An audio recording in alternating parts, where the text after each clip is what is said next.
In this video, I'll be giving a brief overview and summary about my research into this project so far, and discuss additional ideas, software, and hardware I plan to utilize later in the project.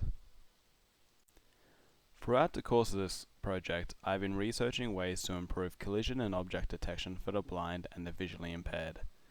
This research has helped me learn how the blind and visually impaired commute and operate mobility aids, which has outlined what challenges they encounter in the real world day to day. I discovered that to properly implement my idea, the way in which white canes are operated will need to be taken into account for calculation and design purposes. These variables include the white cane's movement, positioning, and touch technique. The biggest challenge faced using current mobility aids is poor detection of drop-offs. An example of this issue is when a visually impaired man recently fell off a train station platform onto the train tracks in downtown Atlanta, causing leg injuries. Different types of detection techniques, technologies, and hardware choices, along with their viability and differences, were discussed in previous videos. For the remainder of this project, I've decided to use LiDAR as a sensing method to measure distances, and utilize LiDAR sensor hardware to transmit and receive pulsed light.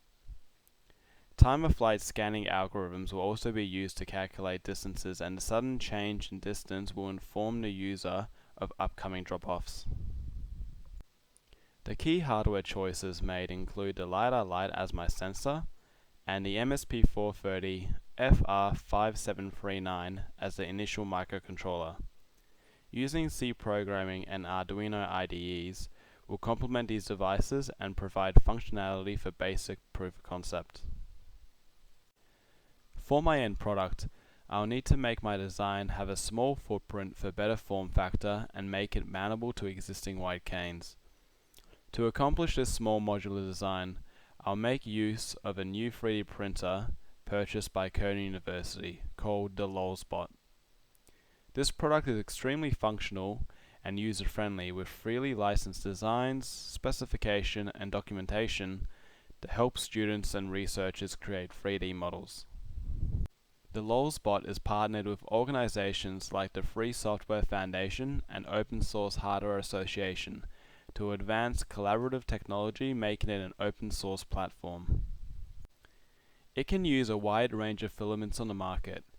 These are biodegradable plastics made from renewable raw materials such as cornstarch or sugarcane.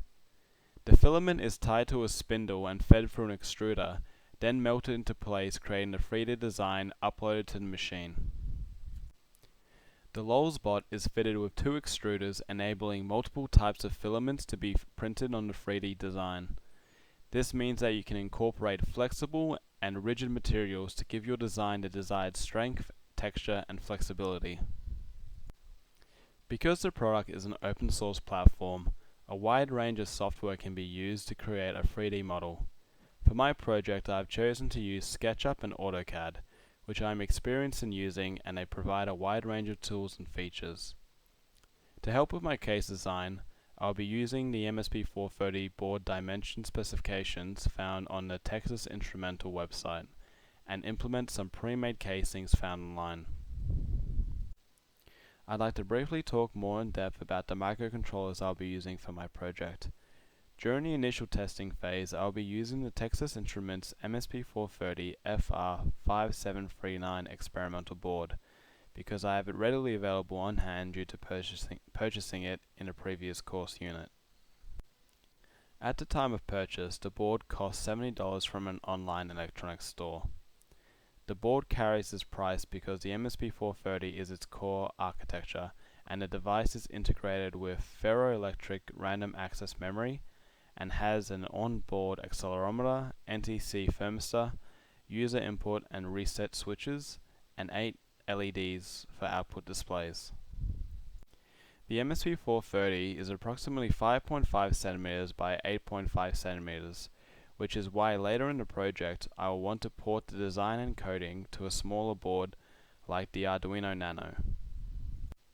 The Arduino Nano is around half the price of the MSP430, costing $36 online and using an AVR architecture developed by Atmel. This microcontroller is a lot smaller at 1.8 centimeters by 4.5 centimeters and doesn't come with any onboard sensors like the MSP430. The Arduino Nano has 8 analog input-output pins and 22 digital input-output pins, operating at 5 volts with 32 kilobytes of flash memory.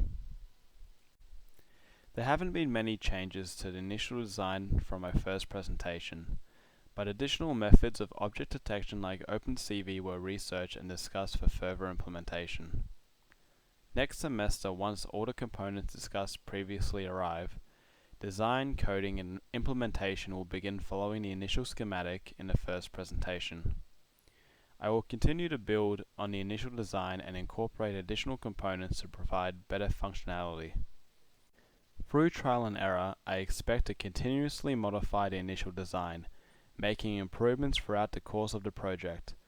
Some modifications may include changing from the MSP430 board to a smaller microcontroller like the Arduino Nano, providing better form factor.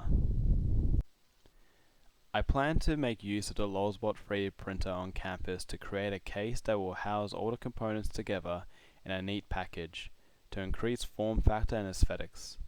This will require using 3D modeling software like SketchUp or AutoCAD. Once I have completed the initial design, testing will commence. This will be done by setting up various obstacles that challenge the visually impaired and have myself or another student try to navigate the scenarios created while blindfolded. Results will be taken and recorded, then used to make improvements for the final design. Towards the end of my project, I aim to also try implementing object detection using OpenCV and cameras to complement and improve my design. If I do not complete this implementation, students will be able to pick up where I left off and continue using my research.